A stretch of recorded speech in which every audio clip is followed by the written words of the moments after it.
Forgotten favorites and exciting travel stories by joining me, the Full Metal Traveler, each Saturday at 2 p.m.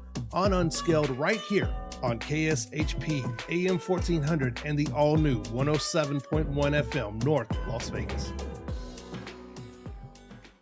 Sports Insider Radio, Wednesday morning at 9 on KSHP North Las Vegas, AM and FM, K29 6HP North Las Vegas, and KSHP.com. The views and opinions expressed in the following program are those of the program's participants and do not necessarily reflect those of station staff, management, and advertisers. It's time for the most interactive radio program in Las Vegas today. It's time for Pushing the Limits with Brian Shapiro. Brian will talk sports, politics, entertainment, and anything that matters to you. Feel free to call Brian at 702-221-7283. You want answers? I want the truth! Now, Pushing the Limits, here's Brian Shapiro. All right, what's up, everybody? Happy Tuesday. What a very busy news day it is today. My goodness, do we have a lot to get to. We have a jam-packed show for you lined up today. Jim Jordan, doesn't look like it went well for him today. Doesn't look like he's going to be the next House Speaker. We're going to be talking about that. And what better person to talk about Jim Jordan than a guy who used to work for him? He's a former presidential candidate. He's a former congressman out of Chicago. The great Joe Walsh is going to be joining us at the bottom of the hour. I know he has some very strong opinions on what's going on in Washington, D.C. today. So we'll get to him coming up at the bottom of the hour. Joe Biden scheduled to be visiting Israel tomorrow. We're going to talk a little bit about that. And again, people that just seem, at least to me, to be on the wrong side of history when it comes to this conflict between Israel and Palestine and just Hamas, this terrorist organization. So we're going to talk about that coming up here in just a few minutes. UNLV keeps the cannon red, I should say, and really good player, transfer wide receiver from Modesto, Jacob De Jesus, will be joining us to talk about the big win and, of course, the game this weekend against Colorado State. And the Sports Nista, Cassandra Cousineau, will be joining us. Breaking news when it comes to the Las Vegas Aces in regards to injuries, and it's not good news. So we'll be talking about that a little bit later. I want to start off right off the bat with certainly the biggest news story of the day, and that's Jim Jordan. Let me just start out by saying this. Before I get to the breaking news, which is, of course, Jim Jordan, who we thought would probably be the next House Speaker. I thought it was going to be Steve Scalise until he backed out of it. But he has been unable to secure the gavel, so to speak, on this vote, and it's not looking good for Jim Jordan. I go back earlier to Jim Jordan, and we're going to talk about this with Joe Walsh coming up at the bottom of the hour. But when we're talking about Jim Jordan, based on evidence and based on interviews that I've done, this is a guy that allowed and enabled kids to be sexually assaulted when he was a wrestling coach. Okay, so that's number one. Before even his political career started, that was the character of Jim Jordan. And on topics such as Russian attack on the 2016 election and Donald Trump's 2019 effort to extort Ukraine, Hunter Biden and internet censorship, Jim Jordan has been loaded with false allegations. He has made pushing pro-Trump disinformation a priority for the GOP caucus. This is a guy that has literally never passed a bill in his life. He's literally never done anything to help you and me as a politician.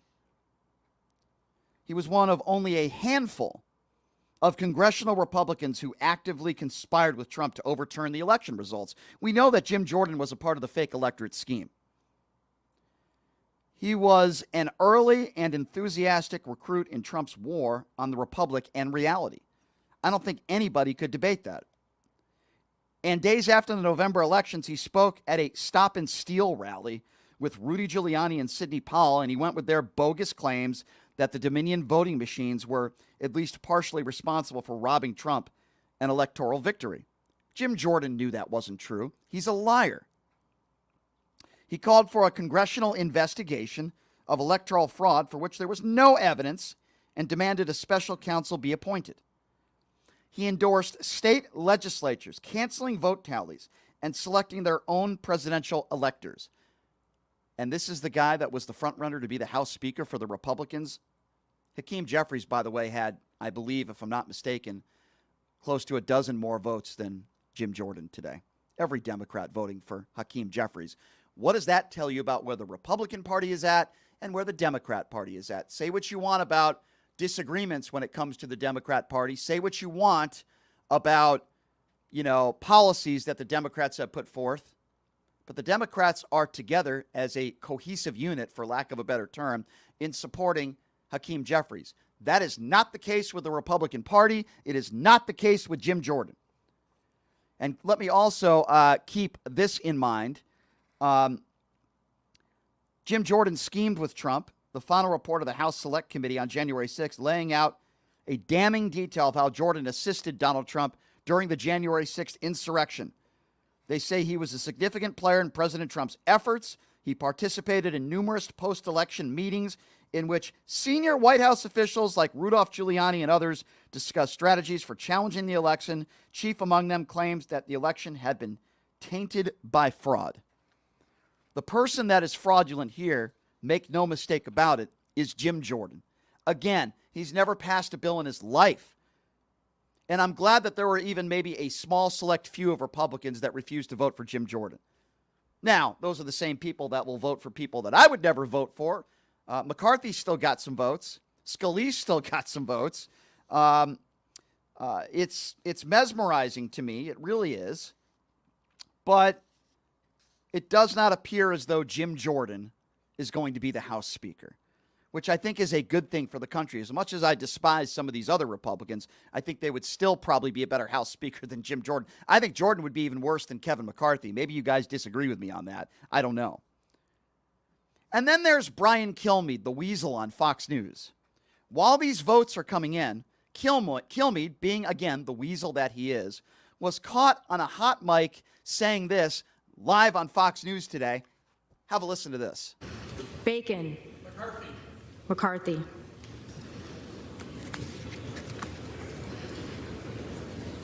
Dumbass.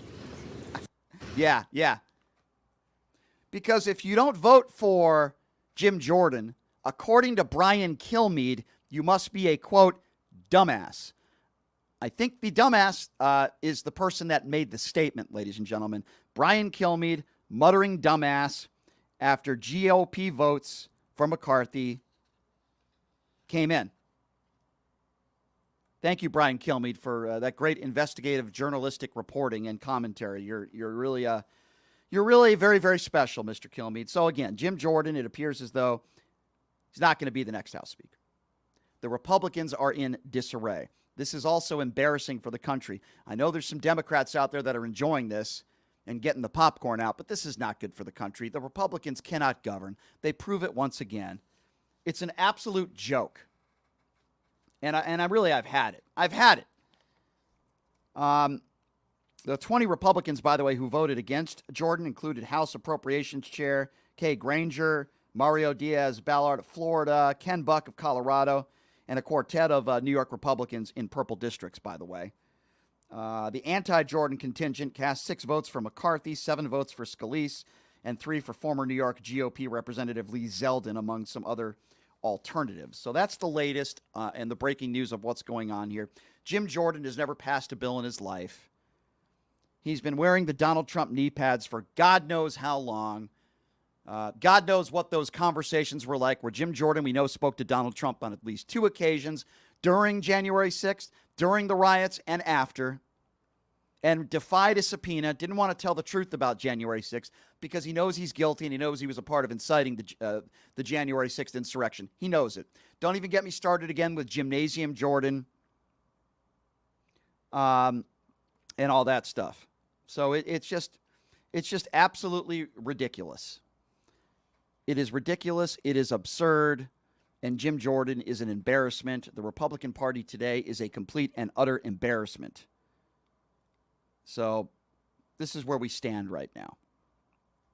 Now, while all this stuff is going on, we know what's taking place. At least I think most of us know what's taking place in Israel. We're going to get back to the Jim Jordan stuff. Former presidential candidate Joe Walsh will be joining us at the bottom of the hour. But I see people saying Joe Biden's weak.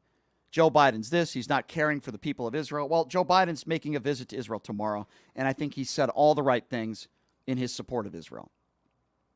So I don't know what Republicans, that they want to blame Joe Biden for their hangnail. I mean, I don't know what they want Joe Biden to do right now. He's going over there to Israel in support of the Israeli people, in support of the president, in support of the state of Israel. I'm not sure what else you want from him right now. Meanwhile, while all this is going on, at least 3,000 people have been killed in the Gaza Strip since late Saturday. The Palestinian Health Ministry said today that preliminary estimates indicate that between 200 and 300 people have been killed in a strike at a hospital in the Gaza City. It's terrible, right? And listen, I'll be honest with you. While I support Israel, while I think most of us in this country support Israel, we don't want innocent people to die. We want the Israeli government to do everything they can to help ensure or do everything in their powers to make sure they're not killing innocent people. And if they're not, we have a right to criticize them. There's no question about that. I would never say to the contrary. We don't want innocent people to die. But let's remember how this started. This started because a terrorist group known as Hamas decided to rape women, behead babies, and kill a bunch of innocent people that they saw invading their homes. There's videos of it out there everywhere. It's an atrocity. It's horrible. This is Israel's 9/11. And yes, we need to come together as a country, in my personal opinion, and support Israel. It doesn't mean you can't be critical of Israel. If you think they could have done a better job of saving innocent lives, then I am all for that conversation. I'm not saying Israel is always innocent, but let's just be clear on this. This was started because of a Hamas attack, a terrorist organization funded by Iran and supported by some Palestinians, quite frankly. Okay, the people of Palestine, not all of them are innocent in all of this. I think we need to be very clear on that. And I get this question all the time, and I posted something on social media today about it. You know, I get this question a lot, and I've gotten this question over the course of the last week. Are the Palestinian people anti-Semitic? Listen, I don't know what's in everyone's heart. I don't believe that everybody in Palestine is anti-Semitic. No, I do not believe that. But if you asked a lot of the Palestinian people, even through the media, when you see some of these interviews, a lot of people in Palestine do not believe that Israel should exist. They think they should cease to exist. Is that anti-Semitic? I think that's a very fair question to ask. I would argue it probably is. I'm not saying everybody in Palestine feels that way, because they don't. That wouldn't be factually accurate. I try to be factually accurate on this show, but I also share with you my opinions. There is no question that at a minimum, a lot of people in Palestine are complicit. I'm sure some of them are very scared to call out Hamas, but boy, I don't see a lot of that out there. I don't see a lot of the people of Palestine that are calling out this terrorist organization called Hamas. I don't see that at all. And now we're learning that people in that hospital in Palestine, the death toll is up to 500. That's terrible. I would imagine most of those people are innocent people, innocent lives lost. But I wouldn't put the majority of the blame on people of Israel. I'd put it on Hamas. They've used Palestinians as shields. They've used human beings of Palestine as human shields. These are animals. And the people of, this is one thing where you would think that the people of Palestine and the people of Israel would agree upon, that Hamas is a terrorist organization and it's better for the Palestinian people if Hamas is gone, just as much as it's good for the people of Israel. It's good for the world. We need to get rid of all these terrorist organizations. And the Iranian government should not receive one more dollar. Not one more dollar from the U.S. or any other entity in the world. It's a very sad situation. And again, when you say that the state of Israel should cease to exist, isn't that the definition of anti-Semitism? And I'm not going to get into the weeds with people about how Israel, got the land to begin with. No, they just want to exist. They just want to live, and they want to be left alone. I would imagine many people in Palestine feel the same way. They just want to be left alone and live their life with their families. I would imagine that's probably, what both parties have. But the videos I've seen on social media, both the Gaza Strip, in Palestine, at the hospital, where there's just dead bodies everywhere, it's atrocious. It's terrible. It's awful. And when people make the term free Palestine, I also assume that those are the same people that believe that Israel should cease to exist. Why not let Palestine be free and let the Israelis be free and let them both live their lives? And let's go after the terrorists, which are Hamas, who committed these horrible atrocities. Why not do that? That's the question that I ask. And there's people out there in this country, let's talk about America for a moment, that are very anti-Israel. Now, I think most people in this country are pro-Israel, and I think most Republicans and Democrats would agree, and they would come together on this issue, that Israel, number one, has the right to defend themselves, and number two, are our allies, and we support them. I would think most people in this country on both sides of the aisle would probably agree on that. I'm sorry, ladies and gentlemen, but the reason why this bombing happened at this hospital, and the reason why, and it's tragic, by the way, that so many innocent Palestinians have been killed, is because of Hamas. You can go back to 9/11, and I'll make this analogy. Osama bin Laden and Al-Qaeda were responsible for the 9/11 attacks where over 3,000 innocent Americans died. Tragic, horrible day in this country. The reason why some innocent Afghanis died is because we had a right to defend our country. We had a right to go after the terrorists. It didn't mean that our soldiers wanted to kill innocent people, but in war, when you're defending your country, sadly, innocent people are going to die. And Osama bin Laden and those that are in Al-Qaeda didn't care. They didn't care if some of their own people died. They just wanted to kill as many innocent Americans as possible. This is the same type of ideology that Hamas has. They didn't care if a bunch of innocent Palestinians died, which sadly they are. They just wanted to kill as many innocent Israelis as possible because they're animals and they have no regard for human life. And yes, you have a right to criticize Israel. But keep in mind, as I say once again, the reason why this started was because of a group of terrorists called Hamas that have no regard for human life. And no, I don't think there should be a ceasefire. When you have one of the worst terrorist attacks in Israeli history, they have a right to defend themselves. It doesn't mean they should have no regard for human life, and it doesn't mean they should be killing a bunch of innocent Palestinians. I don't support that at all. And there's fair criticism there. But Hamas needs to be destroyed. Period. And we need to be on the right side of history there. This is a very dangerous terrorist group.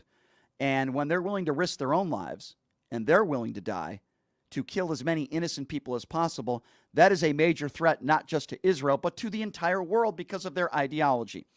These are some people that believe there are all these virgins waiting for them in heaven, and there's some sort of martyr, and they'll be seen as some sort of martyr if they kill a bunch of innocent people and rape a bunch of women.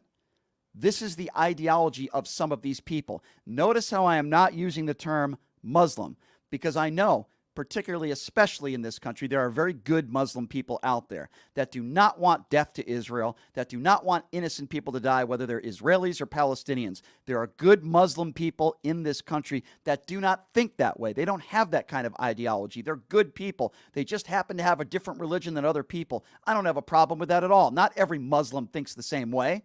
Yes, there are some Muslims out there that are probably anti-Semitic. That wouldn't shock me, okay? But not every Muslim person is a bad person. Not every Palestinian is anti-Semitic. I would never make that statement. Why? Because it's not true. Are there some Palestinians that are anti-Semitic and they don't want Israel to exist? Absolutely. Are there some Muslims that feel the same way? Absolutely. But I'd like to think that the majority do not feel that way. I would like to think that. But I'd like to think that the majority are not bad people. They are good people.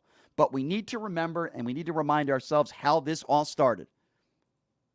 That at 5:30, 6 o'clock in the morning, a terrorist group called Hamas terrorized thousands of innocent Israelis, injuring over 10,000, killing over 2,000. That's how this all started. And Israel, again, has the right to defend themselves. They have the right. Now, I want to play a little clip from Ron DeSantis, and Ocasio-Cortez commented on it.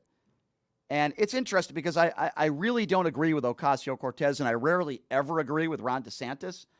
But I think I'm kind of in the middle on this issue where Ron DeSantis is basically calling an entire group of people anti-Semitic. I don't necessarily agree with him, but I want to play for you this exchange, and then you can tell me what you think. Here we go. Sure. I want to get you to respond to something that a Republican candidate for President Ron DeSantis said about the potential for refugees from Gaza. Just take a listen. And I don't know what Biden's going to do, but we cannot accept people from Gaza into this country as refugees. I am not going to do that. If you look at how they behave, not all of them are Hamas, but they are all anti-Semitic. None of them believe in Israel's right to exist.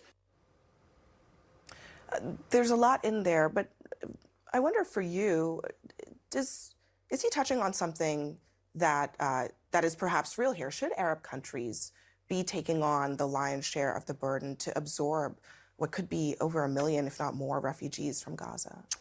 I think there's something to be said about the region's partners being able to support and step up Palestinians. However, that does not abdicate the United States from our historic role that we've played in the world of accepting refugees and allowing people to restart their lives here. And I also want to address something very specific about what Governor DeSantis said when he said, quote unquote, all Gazans are anti-Semitic. How incredibly destructive and dangerous that rhetoric is. We just had a 6-year-old boy stabbed 26 times this morning because of rhetoric like that. And it is dangerous, it is unacceptable, it is reckless, and no leader in the United States of America should be amplifying a message like that. All right, so I have some strong opinions on that. I agree with Ocasio-Cortez and DeSantis to an extent, and then I disagree with both of them. I think when you say everybody in Gaza is anti-Semitic, it's an irresponsible statement. In return, it would be like saying everybody in America is racist, every white person. You can't make generalizations like that because it's not true. Are there a lot of people in Gaza that do not believe Israel should exist? Are there a lot of people in Gaza that are probably anti-Semitic? Sure.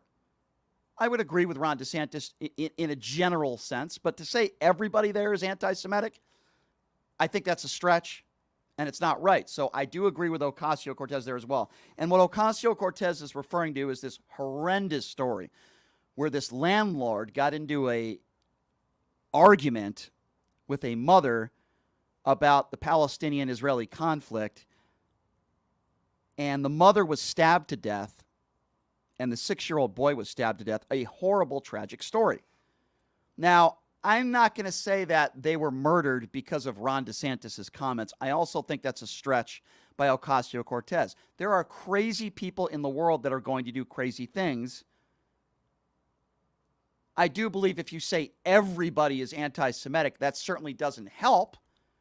When you call CNN fake news, a crazy person shows up with a pipe bomb. So, yes, I do believe that we have to choose our words carefully, and I think Ron DeSantis was a little bit irresponsible there, but I also think it's a stretch to blame Ron DeSantis for this mother and child who were tragically murdered. It's terrible. People are crazy, and they're going to do crazy things, right? I remember after 9/11, if you guys recall, there were attacks on Muslims throughout the country. Horrible, right? George W. Bush spoke out against it, which I appreciated. But crazy people are going to do crazy things. Now, we don't want to give them a reason to do that, and we don't want to say things that are not true. But I understand where Ron DeSantis is coming from, and I also understand where Ocasio-Cortez is coming from. Hey, Ron, choose your words a little more careful, right? I agree that there are a lot of people in Gaza that are anti-Israel and are probably anti-Semitic. But don't say everybody is, because that's not factually accurate, and that's absurd. Ocasio-Cortez, I hear what you're saying. Politicians need to choose their words much wiser. At the same time, as much as I despise Ron DeSantis, and I do, I can't stand him, I'm not going to blame Ron DeSantis for this horrible story of this landlord that murdered a mother and her child. If you get what I'm saying. All right, we're going to take a quick break, and when we come back, he's a former Chicago congressman. He's a former presidential candidate. He used to work with Jim Jordan, so I know he's going to have opinions on Jim Jordan and what took place in D.C. earlier today. Joe Walsh will be joining us next. Take a quick break. Be back right after this. It's Pushing the Limits right here on KSHP.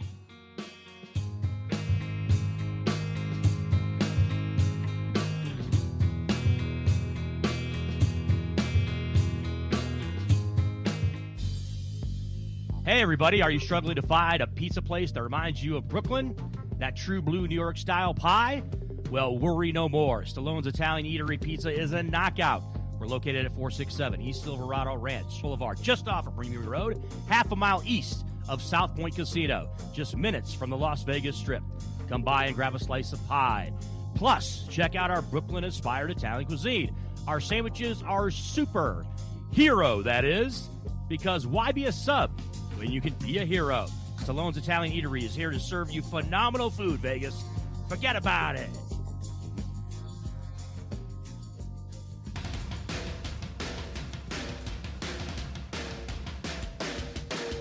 Hey everybody, it's Brian Shapiro from Pushing the Limits here. I want to tell you guys about my good friends at the Postal Annex. They have a notary signing agent on-site daily, no appointment needed, and they offer a full scale of printing services from shipping labels to documents, business cards, banners, photos, and business signage. They're your passport service headquarters. They offer passport photos, and they can renew your adult passports.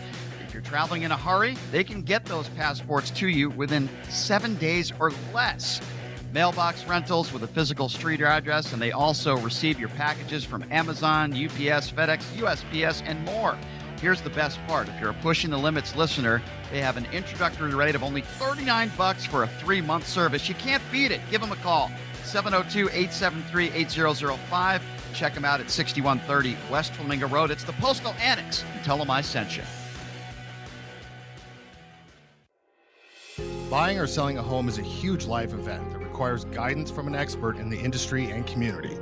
My name is Blake Wynn. You may recognize my name as my grandfather was the best governor the state of Nevada has ever had. Growing up in Las Vegas, I've come to know this community intricately. Now, I am raising a family here as well, so I understand all the issues impacting our home and quality of life. As the top realtor for the #1 real estate team at Keller Williams, you can have confidence in my experience, knowledge, and track record. When it comes to buying, selling, or investing in real estate, choose a name you can trust and someone who understands the community you call home.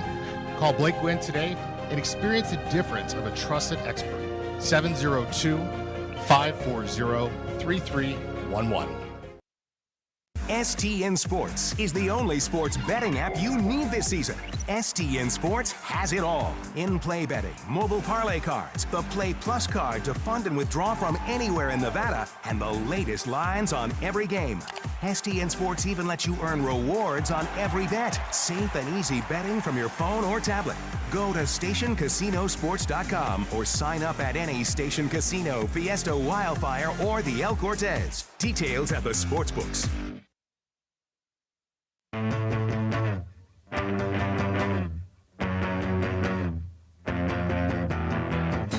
All right, welcome back. It is Pushing the Limits on a very, very busy Tuesday. Joe Biden visiting Israel tomorrow. And, of course, what's taking place in D.C. today with Jim Jordan. Get the popcorn out, ladies and gentlemen. I said to myself, what better person? I didn't expect this coming this morning, by the way. I thought Jim Jordan would be voted in, but the guy we have with us on the line right now, ladies and gentlemen, well, of course, he worked with Jim Jordan. He's a former congressman out of Chicago. He ran for president, and he knows Jim Jordan just about better than anybody because he had to work with the guy. Of course, I'm talking about my friend Joe Walsh joining us right on the line. The always opinionated Joe Walsh. Love having him on. Joe, always a pleasure, my friend. Very busy day. How are you? How are you, my brother?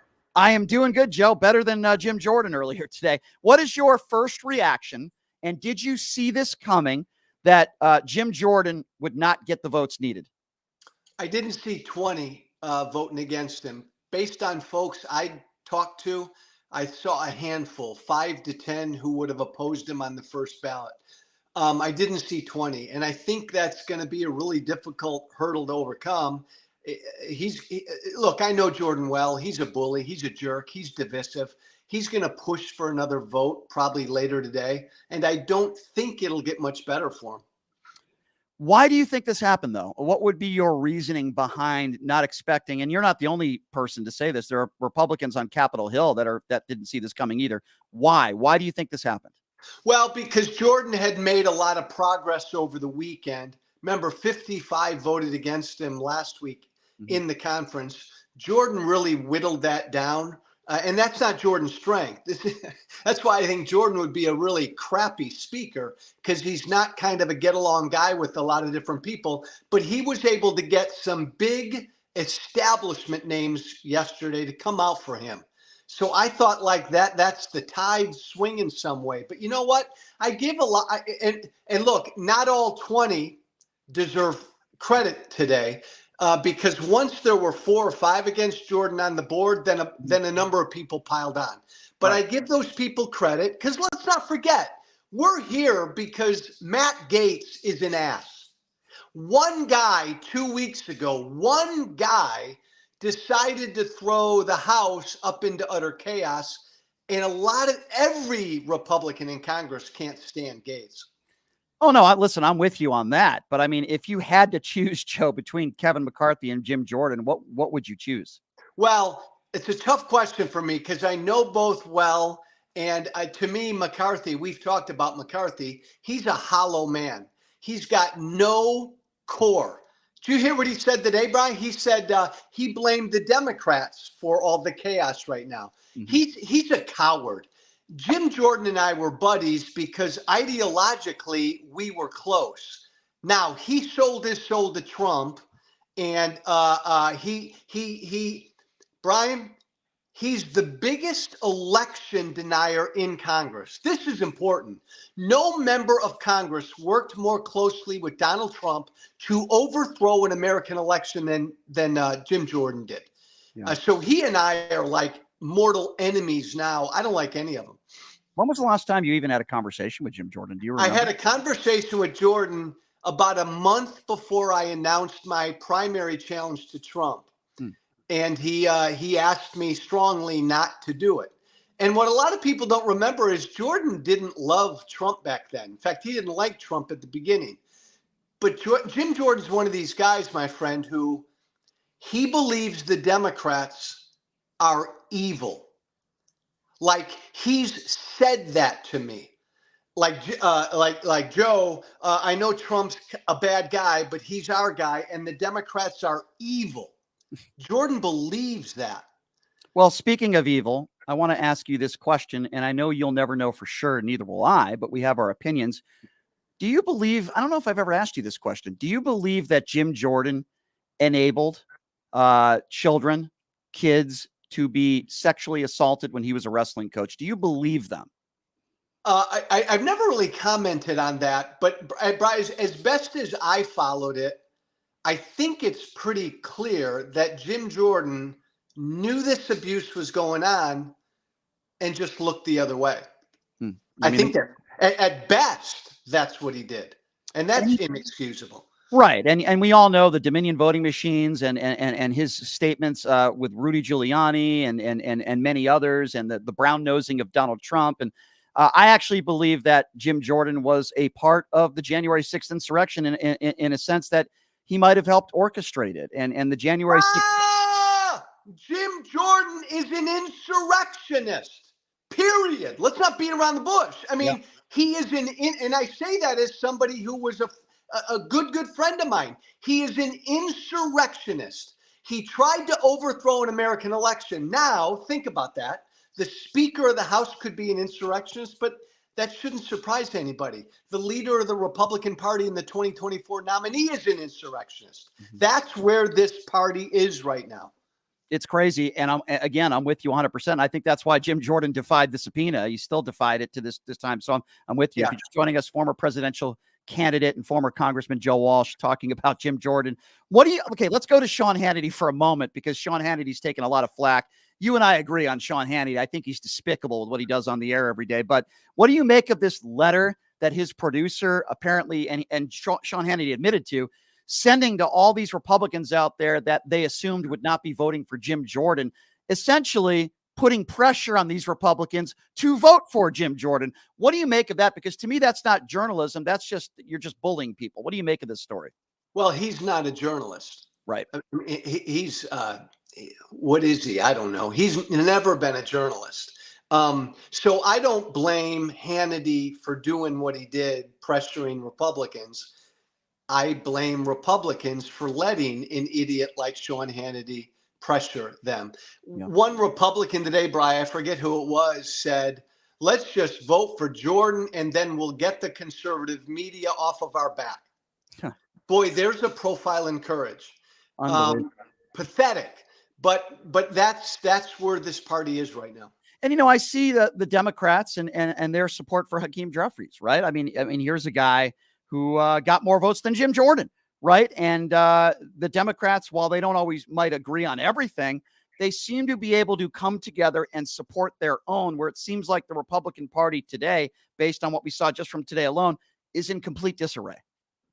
Yes, but I will tell you this, being in the minority, it's a lot easier to be united when you're in the minority. But having said that, you're right. The Democrats are united, and they've been united ever since Republicans took control of the House. The problem with Republicans is this.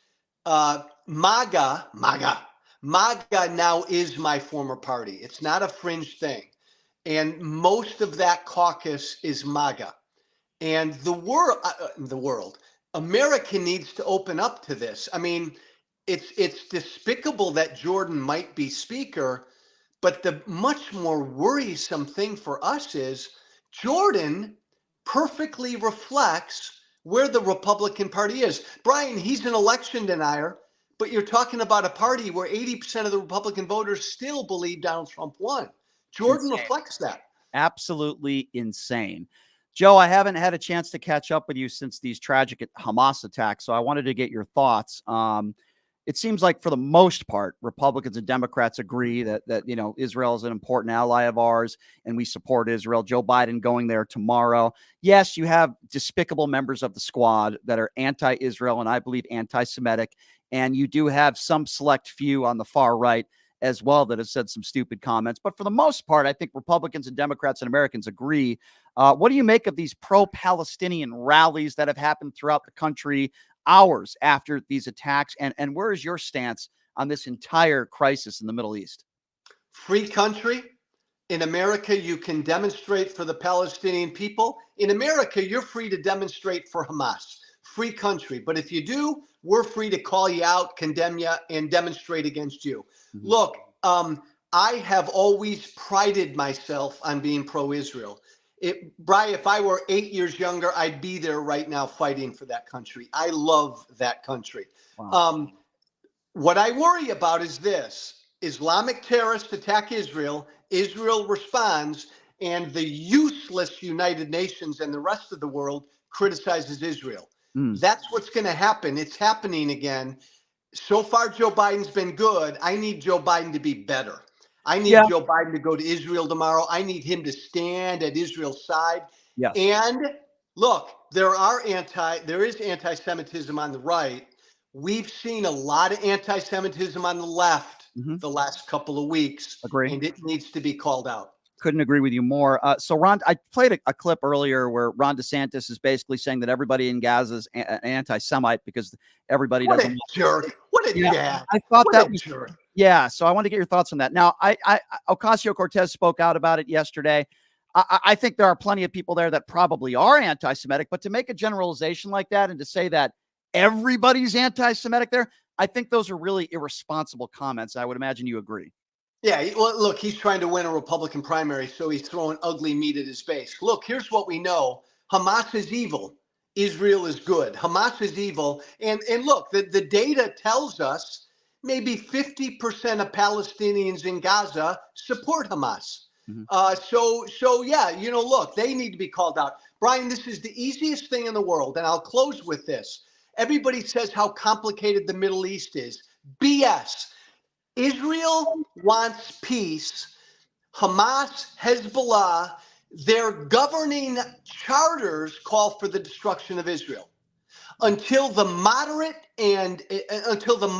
Arab Muslim world stands up against these radical Islamists whose sole focus in life is to destroy Israel, we'll never, ever have peace. Agree. Joe, very well said, my friend. Always appreciate it when you come on.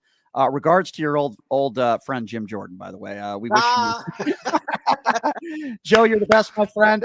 Look forward to talking to you again soon. Love having you on. All right. Take care. Thanks. Love you too. That is Joe Walsh, I mean that, by the way. I do love Joe Walsh. I really love that man. He's opinionated. He's honest. I'll be honest with you. Back in 2016, I didn't feel the same way about him when he was supporting Donald Trump. Boy, is he on the right side. And very opinionated. And I love his appearances on CNN. I would vote for that guy in a heartbeat. I don't care what he calls himself, independent, Republican, Democrat. I could care less. He's a good man. He's on the right side of history. He's not perfect. I'm not perfect, but I love the fact how he calls out his own party. And he's right. It is the MAGA party. And you know, it's interesting because I'm not really a big fan of talking politics when it's not show related because it's so divisive, you know, but I've had a lot of people ask me, particularly over the course of last month, I've gotten this same question from, I met some fans of this show at the golf tournament. They just came up to me and they recognized me, I guess, from the YouTube page or something. And they all asked me the same question, like 3 or 4 people. They said, God, when do you think this MAGA stuff is going to end? When do you think it's going to be over with? And I always give them the same answer. And when I say this, I want to be very clear. I'm not wishing death upon anybody. That's not who I am. But to answer the question honestly, I told all of them, I said, when Donald Trump is no longer alive, when he's no longer on the face of the earth, and then they're like, well, what do you mean? He's not a politician. Well, he's not a politician now. He's running for office, but he's not an elected official right now. As long as Donald Trump is still alive, as long as he's allowed to go on Truth Social and do interviews, as long as he's still here, the Republican Party is still going to be the MAGA party.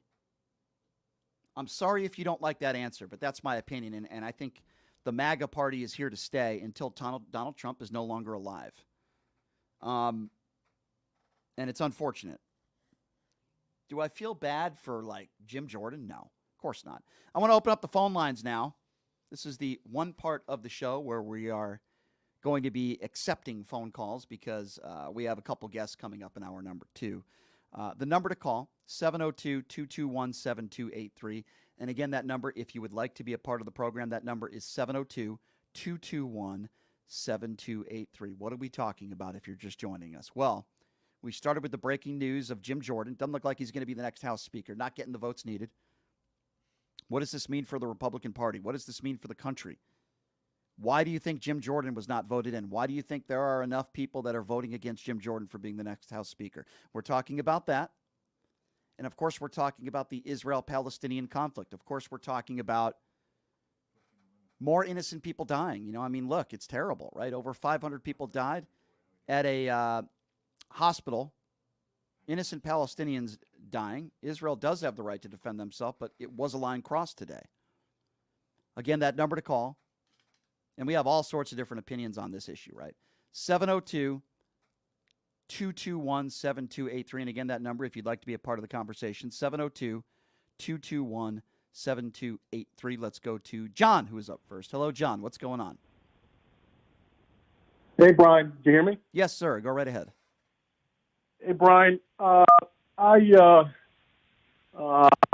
Boy, this issue is so complicated. There's so many places I could start, but I'm just going to start at the basics, okay? I'm an American. I'm not Jewish. I'm not Muslim. I have no dog in the fight. I'm sorry to interrupt you, but can I just stop and ask you a question based on what you just said? When you say you have no dog in the fight, it confuses me, and I don't understand, and here's why. I don't think you have to be Jewish or have family in Israel or Palestine to say you don't have a dog in the fight. This is a terrorist group, and make no mistake about it, Hamas wants us dead, Americans, just as much as they want Israelis dead. Don't you think we all have a dog in the fight that we want any terrorist group that beheads babies to be wiped off the face of the planet? So I kind of don't understand when you make that statement, and then I'll let you finish. When you say you don't have a dog in the fight, I disagree with you. I believe you do. I do. We all do. Doesn't matter whether you're Jewish or not, or Israeli or Palestinian. This is a terrorist group that wants to kill a bunch of innocent people. Who knows what more they're capable of? Okay, I agree with you 100%. I believe all members of Hamas who perpetrated this horrific terror event should be hunted down and killed like dogs. So we agree. Okay.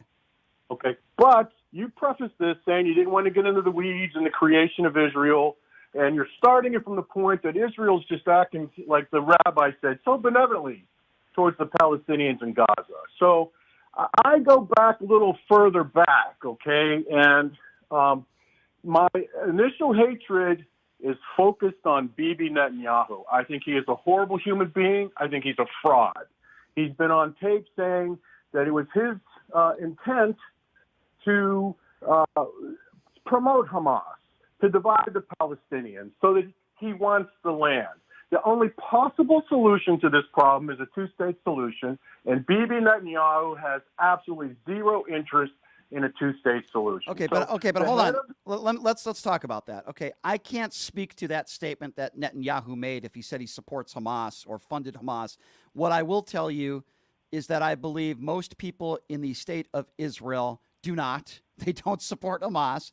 They didn't fund Hamas. They want them off the face of the planet. So if you can take Netanyahu out of the equation for a moment, can we just agree that, Israel should have the right to defend themselves? They started this attack. It was not Israel that started it. And while we probably agree more than we disagree, we don't want innocent people to die, whether it's Palestinians or Israelis. It was Hamas that started this, funded mainly by the Iranian government, and at least half of the people in Palestine support Hamas. Okay, I've got a little broader perspective. I think the way that Israel has treated the Palestinians in Gaza has been horrific. It's an outdoor prison. So let's not pretend that they're treating them well. But they're not beheading babies. Come on, John. You can't compare the two. They're not beheading babies. They're not killing innocent people for the sport of it. Listen, I think it's terrible that over 500 Palestinians were killed today at a hospital. That's awful. But I'm still not going to go to the extent to blame Israel for that. They're defending themselves from Hamas. Those people would still be alive today if Hamas didn't do what they did. I understand you have issues with Netanyahu. Okay, I get that. Are you going to let me talk? Well, I am letting you talk. I'm responding to some of the things you're saying. Okay. For like 20 years now, the Israelis have treated Gaza, the Palestinians in Gaza, like dogs. I'm a big proponent of the Indian proverb, don't judge a man until you walk a mile in his moccasins. If I was a Palestinian living in Gaza, I might join Hamas. I might be so pissed off at the Israelis, I might do something right. Well, I think that's absolutely ridiculous. You would join a terrorist group? Let me make my main point, Brian, please. You just I'm said, an American. Okay, I'm going to let you make your main. I'm going to let you make your main point. I'm not hanging up on you, but you just said your frustrations with Israel. If you were in Palestine right now, you would join a terrorist organization in their goal to kill as many Jewish people as possible and behead babies. John, that's despicable, and you're better than that.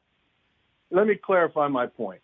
If you put me in jail for 20 years without proper justification, I'm not going to be a benevolent, nice guy. What is your evidence that there are people in jail without justification? Please let me complete more than a sentence, okay? If I'm a black man in America, I'm not going to fall on the Martin Luther King side. He's a better man than me. I'm not the guy who's going to do the peaceful protest. I'm going to fight. I'm going to get in your face and fight. But please, let me just make my point here, okay? I'm an American. I am 100% American. We have given $300 billion in aid to Israel throughout the years in terms of current money, today's value of the money. $300 billion, okay? That is the equivalent. Now, these numbers get so big, they're hard to imagine. Allegiant Stadium costs $2 billion. So for the amount of money we flushed down that toilet in the Middle East, we could have built 150 Allegiant Stadiums. Every state could have 3 Allegiant Stadiums. Instead, we got nothing but the anger and hatred of the Arab world.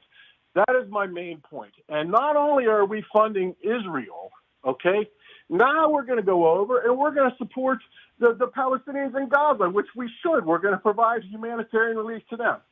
So we're funding $3 billion a year to Israel for military might. And so they're going to use those weapons to invade Gaza and inflict this horrific pain on the Palestinians in Gaza. Then we're going to go over and we're going to provide humanitarian relief to the Palestinians. Let's start from square one. It's freaking banana. Let's start from square one. Do you don't think Israel should have the right to defend themselves? Look, of course they have the right. Okay, all right. Next question. All right, okay, good. I'm glad they do not have the right to let. They're treating them like dogs. They cut off the electricity. They cut off the water. You know, you they talk cut off the about, medical okay, so supplies. let's just They're say. treating them like dogs. Okay, so I think treating somebody like dogs would be beheading people and killing innocent people. That's number one. We agree fundamentally that Israel has the right to defend themselves. So what do you think they should do? If you were the president over there, what would you do if you were running the state of Israel? How would you respond to this? First of all, I would not cut off the water. I would not cut off the electricity. I don't want to know what you wouldn't do. I want to know what you would do. That wasn't the question. I don't want to know what you wouldn't do. What would you do? I would continue to do that. I would look, man. These are Israel has kept the Palestinians in Gaza under their thumb, man. They're treated like dogs. John, you're not answering my question. You're acting like a MAGA today, with all due respect. I just asked you a question, and all you said was what you wouldn't do. That wasn't my question, John. I'm asking you a very direct question because you're the one that's criticizing Israel and the Israeli government. If you were the president over there, what would you do? I don't want to hear what you wouldn't do. It's a very direct question, which you're not answering, and that's why I do that with everybody. I interrupt them when they don't answer my question. So I'm going to ask you again, and I'll give you more than ample time to answer. If you were the president, after over 2,000 Israelis were murdered and their women were raped and kids were beheaded, I want to know what you would do. They control the internet access to Gaza, okay? They know all you ever hear about is how great and powerful the Israeli spy force is. They control internet access. They should know who these people are. I would support a targeted effort to hunt down the perpetrators. Telling 1 million people you've got to leave your house and you're shutting off the water and medicine and electricity and all the supplies it's horrific. It's barbarian. And where are they supposed to go? They're locked in. There's no escape route. They have no place to go. I would support, again, these people that perpetrated this terrorist attack should be hunted down and killed. Do it on a piecemeal basis, not on evacuate 1 million people and then level the area and pound it with bombs that America paid for, and then America has to go in and provide humanitarian relief to help these Palestinians survive. When we bombed parts of Afghanistan after 9/11 and we hunted al-Qaeda and innocent people died, did you have that same criticism for the United States of America? Yes, you cannot. Gaza is among the most densely populated territories in the world. Afghanistan is not. So to just blanket carpet bomb Gaza is a completely different proposition than dropping bombs. But the same premise, innocent Afghanis were killed. You know that. I'm not saying. Okay, I'm not saying it's going to be a perfect. There isn't going to be any collateral damage, but this is not a targeted response.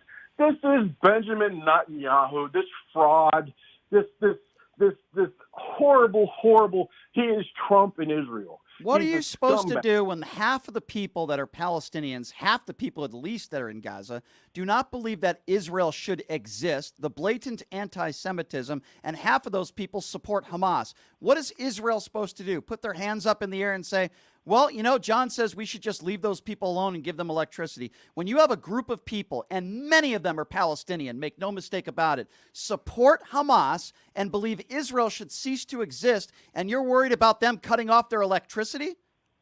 Okay, prove it to me, Brian. Prove it to me that half of the Palestinians are anti-Semitic. By their actions, they've harbored these terrorists, the Palestinian people. You said 50%. Sure. Prove it. Sure. I want to see something that says that 50% of the people, the Palestinians in Gaza, I'll tell you what, are.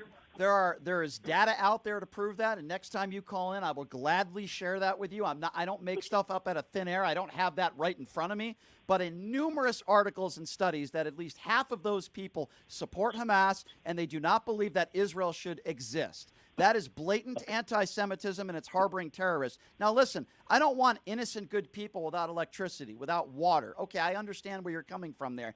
But at the same time, I'd rather them not have electricity and get the hell out of there if they can than innocent people killed, John.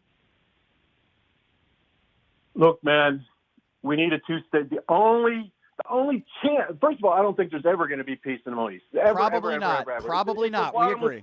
It's a bottomless pit. It's a quagmire. It's successful. America just needs to get the hell out. $3 billion a year to Israel is ridiculous. It's a freaking joke. So the only sliver of a chance is to create a two-state solution. And that's never going to happen with Netanyahu. So these Palestinians, they're not stupid. They know that. They know Bibi's been playing them. Look at the settlements on the West Bank and all the other crap. If you have a problem with the $3 billion a year we're sending to Israel, do you have a problem with the money we've sent to Ukraine? No, I think they're two different things. There's a solution to Ukraine. We cannot last food. I disagree. And if we don't, he's going to go to Poland. John, I respectfully disagree with you. I don't think they're that different in this sense. They're both our allies. Ukraine was invaded by an evil, murderous dictator. Israel was invaded by an evil, murderous ideology and a terrorist organization called Hamas. So I respectfully disagree with you. I want them both to have everything and anything they need. Answer me this, Brian. Where's Palestine going to go next?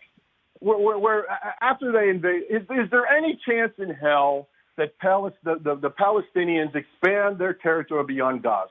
Come on, man. And you know perfectly then maybe well, the Palestinians. Your friend Paul McKeskey said that if they conquer Ukraine, they're going to Poland next. Well, maybe Putin has a territorial. Maybe the Palestinians territorially. The Palestinians on Gaza, they just want their own state. Many of the Palestinians should think about that before they support Hamas, and maybe they wouldn't be in the situation they're in now. I don't think it's come on, man. I think it's basic logic here. Many of those people support Hamas, and they don't believe Israel should exist. Israel wants to exist, and make no mistake about it, John. Israel was created in 1947. Okay. I understand they have a claim that goes back thousands of years, but since humankind existed, there's been territorial disputes and borders have changed. Do you think Israel should across exist? The world every single year. So why do we stop the magic wheel when Israel had control? Do you think Israel should exist? Should the state of Israel exist? Yes or no? Sure. Okay. Well, guess what? A lot of hateful people in the Middle East disagree with you on that. It's called anti-Semitism, and it's an ideology. Brian, here's a radical solution. And I'll prove to you that I'm not anti-Semitic, okay? I didn't say you were. Let's carve out a chunk of land from BLM, not Black Lives Matter. What's the the organization that owns all the land? Who owns most of Nevada? The BLM? What's the Bureau of Land Management? Yeah, the BLM. Yeah, different BLM. Let's go carve ahead. Let's what's the size of Israel? It's not that big, right? Let's make it 5 times as big, and let's give it to all the Israelis and say, come on, move to Nevada. Well, that's not realistic, and that's not going to happen. In a perfect world, I would be totally fine with that, but that's not going to happen. John, I appreciate the debate.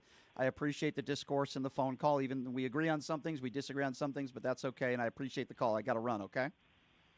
All right, Ryan. I'm glad you took the call. All right, thanks, John. I don't mind having debates like that. I disagree with John's premise in certain areas. I agree with some of what he said. I completely disagree with some of what he said. But maybe these are more conversations that we need to have as a nation. I think that's fair.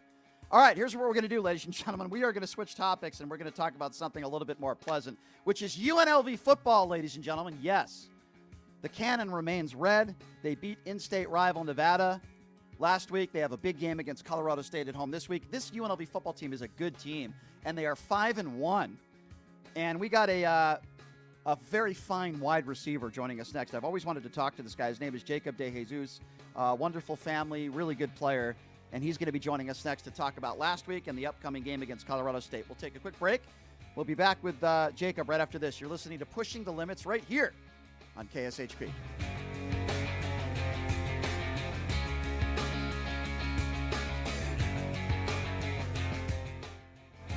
Everybody, are you struggling to find a pizza place that reminds you of Brooklyn? That true blue New York style pie? Well, worry no more. Stallone's Italian Eatery Pizza is a knockout. We're located at 467 East Silverado Ranch Boulevard, just off of Premier Road, half a mile east of South Point Casino, just minutes from the Las Vegas Strip. Come by and grab a slice of pie. Plus, check out our Brooklyn-inspired Italian cuisine. Our sandwiches are super. Hero, that is. Because why be a sub when you can be a hero? Stallone's Italian Eatery is here to serve you phenomenal food, Vegas. Forget about it.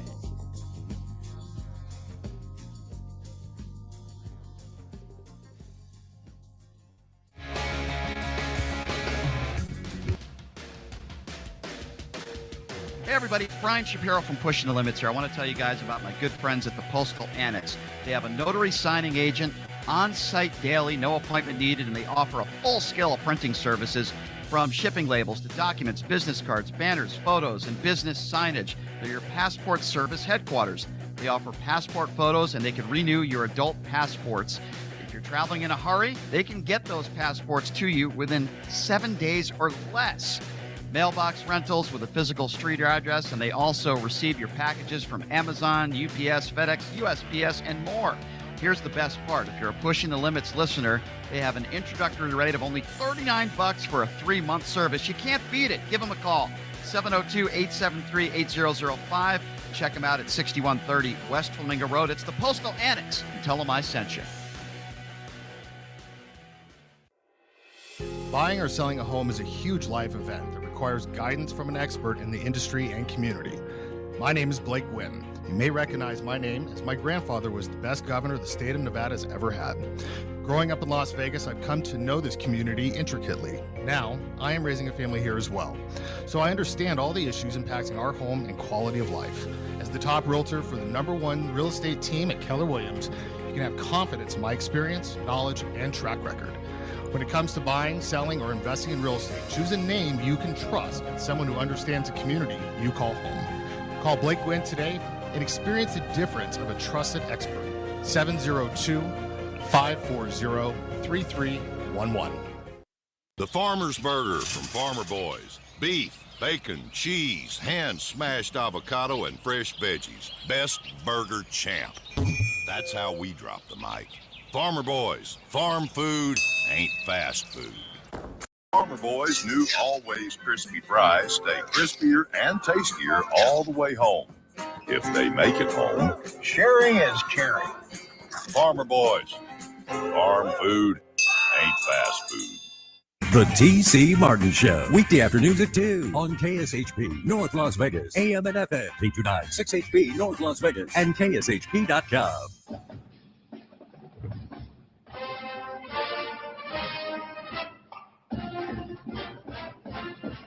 All right, welcome back. It is Pushing the Limits on KSHP on a very busy Tuesday. A lot going on, not just in news and politics and sports. But I got to tell you, I got to give a lot of kudos to UNLV football. We've been doing a lot of UNLV football on the show, and rightfully so. The team's it's a good product. They're 5-1, and to make it even better, they put a whomping on the in-state rival, of course, UNR. That was a lot of fun to watch. And for UNLV to keep the cannon red is a very, very big deal. And they play Colorado State this weekend, another big game. Pretty good football team, Colorado State. And joining us right now on the line, this is somebody that I've been wanting to talk to for a long time. His name is Jacob DeJesus. He's a junior transfer wide receiver from Modesto and a really nice addition to this UNLV football team. And Jacob joins us right now. Jacob, thank you so much for being here, my friend. How are you? Yeah, I'm doing great, man. Thank you for having me, man. It's an honor. Of course, it's an honor to have you on. And first of all, let me just say congratulations, man. You guys have had a heck of a season thus far. The only team you lost to is a pretty darn good football team, and you guys competed in the second half. But let's just start by talking about, from the beginning, why you decided to play for Coach Odom and come play for UNLV. What was the main reason or reasons why you decided to come here? Honestly, man, it was one of my only options coming out of junior college. But, I seen Coach Alexander hit me up and, wanted me to come play for them. So, I jumped on the opportunity right away. Coming out of junior college, I didn't really have too much offers going for me. And so I'm just blessed and thankful for Coach Odom and Coach Alexander for reaching out to me and, allowing me to come play on the team, man. So, basically that was pretty much it. But I'm glad I did it. I'm thankful for, to be here. Jacob, was there a moment this season where you go back, maybe it was the first game of the year, the second, third, fourth, where you said to yourself, or maybe even it was in practice, where you said, man, I think we're a really good team, and I think we could make a bowl game this year, and we can do something very special? Was there a moment where or the first time maybe that entered your head this year? Yeah, I think the first game that I really realized that was, I think, the third game of the season. We played Vanderbilt. Mm-hmm. And, we just came off a loss to Michigan, who's, number 2 team in the nation, really good team.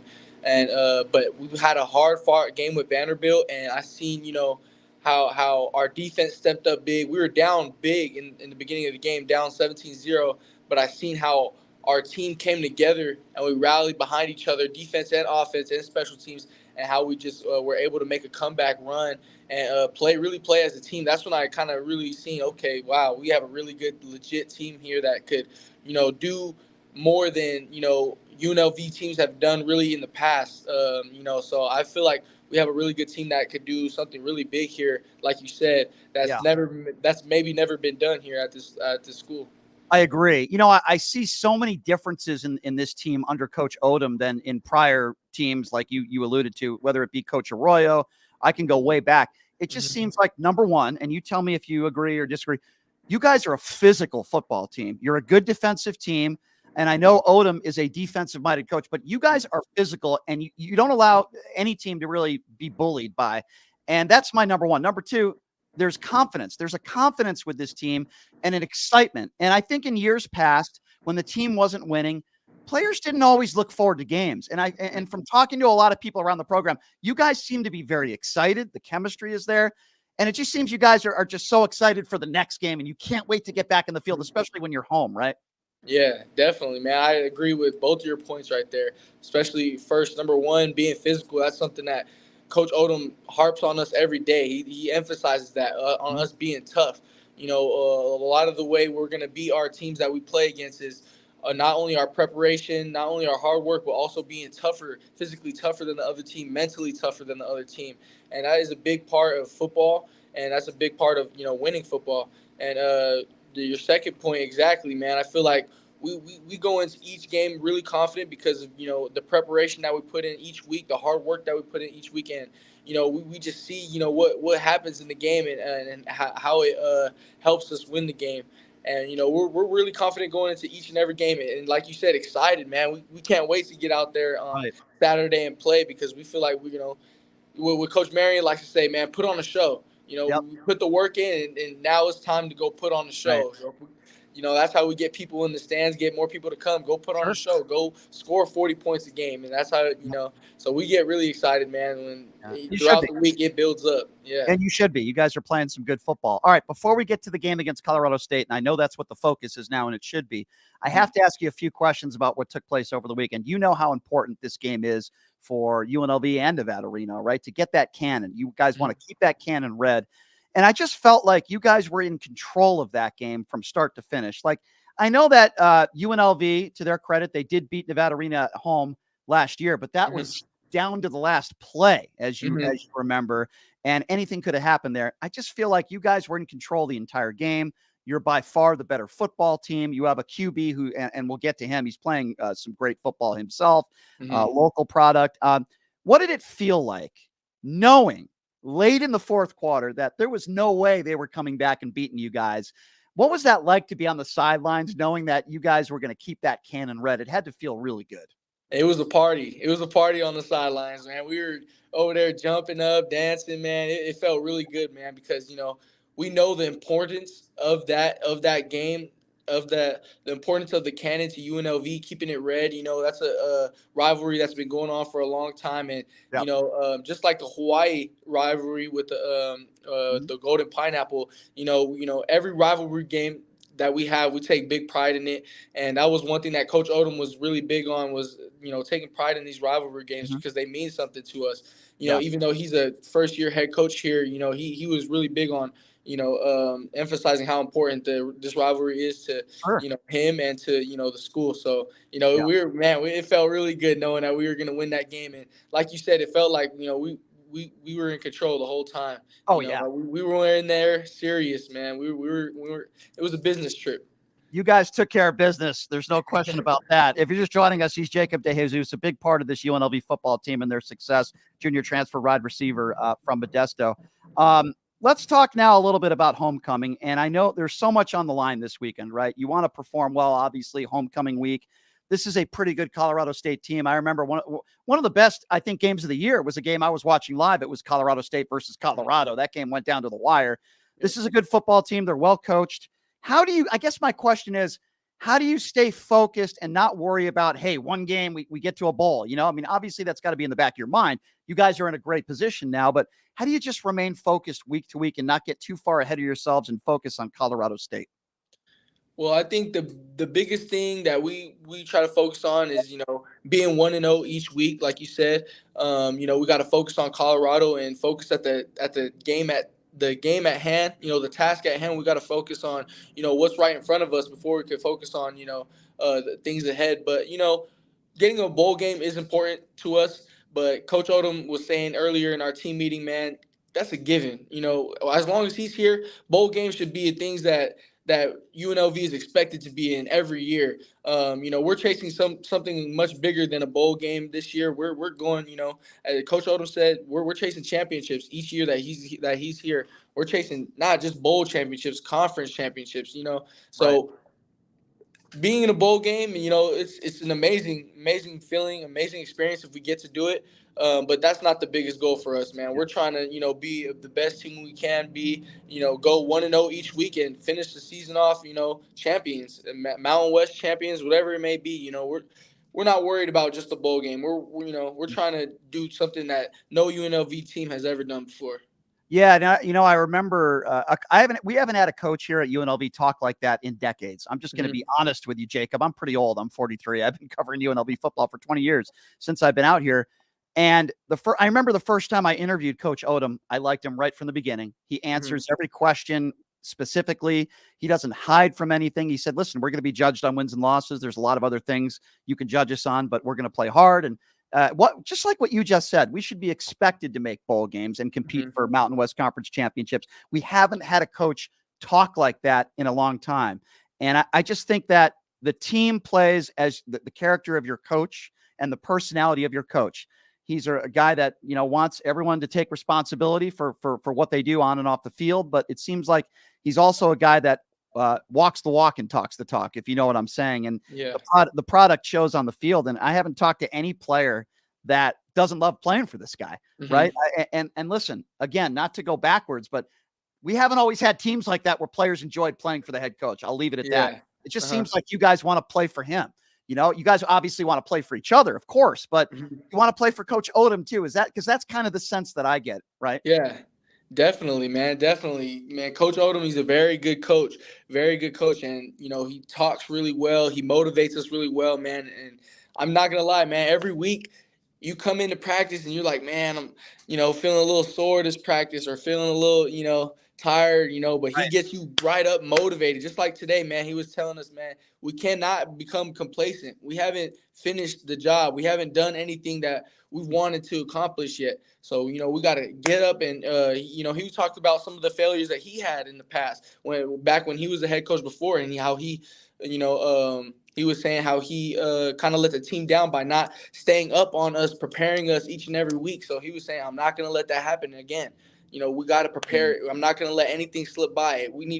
He's going to demand perfection from us each and every day. And that's how we're going to, get the job done. That's how we're going to reach our goals. We got to come in every day, like, demanding perfection, demanding excellence. And how nice is that? Not many Division I coaches will admit any failures or mistakes that they've made.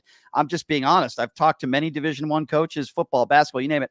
They don't like to admit mistakes. And how nice is it that, number one, he's willing to admit that in front of his team and willing to say he's not going to let that happen again. I think that's a testament to him. No question about that. So looking forward now to this Colorado State team. I know it's early in the week. What are some of your concerns? Maybe concern is the wrong word, but talk to me a little bit about this Colorado State team. And what type of game do you expect on Saturday? And I don't expect you to give me your entire game plan here on a Tuesday, but I don't want you to do that. But what do you expect from this team? Because this is a team that's very different than maybe some of the last few teams you've played. Yeah, definitely. I think this game is going to be a real test to us. I think it's going to be a hard-fought game, the entire game. Obviously, I hope we go out there and kick their butt. But reality, they're a really good team. Just like you said, they played Colorado. It came down to the wire, and Colorado's a really good football team. So, and they just got a big win against Boise State, another good football team. So, we're going in there without, any underestimation or anything like that, because we see that they're a good team, and we feel like we're a good team. So I believe it's going to be a really good fought battle. I think it may come down to the fourth. It's going to come down to the fourth quarter, I believe. So, Yeah, I do it's going to be a real tough game. They have a really good offense, really good quarterback, some really good receivers, and also they have a really good rusher, a DN. He's like, I guess, leading this. He was leading sacks in the nation Right. for the past few weeks. So, we're focused on him, and yeah, they're a good team, but we expect, I think a it's really going to be good a lot game. of back and forth. That's what I think. And maybe Coach Odom doesn't want to hear that because he's such a defensive-minded coach. But look, two good offenses. Let's talk a little bit about your quarterback. So much respect for him coming out of Liberty High School, and the way he came in. And Brumfeld got hurt, and the way he's played to me has been phenomenal. Coming in here can you talk a little bit about him and the confidence you guys have in him and the way he has played? I just think it's been second to none. He's been phenomenal. Man, Jaden has stepped up big time, man. And, redshirt freshman, he's young, but he has a lot of poise, man. He has a lot of confidence, is what I really like, man. He's not afraid. He goes in there, and he came in there, Vanderbilt, when Doug got hurt and, started making plays as soon as he got in. So, it just shows you a lot about his work ethic and his character.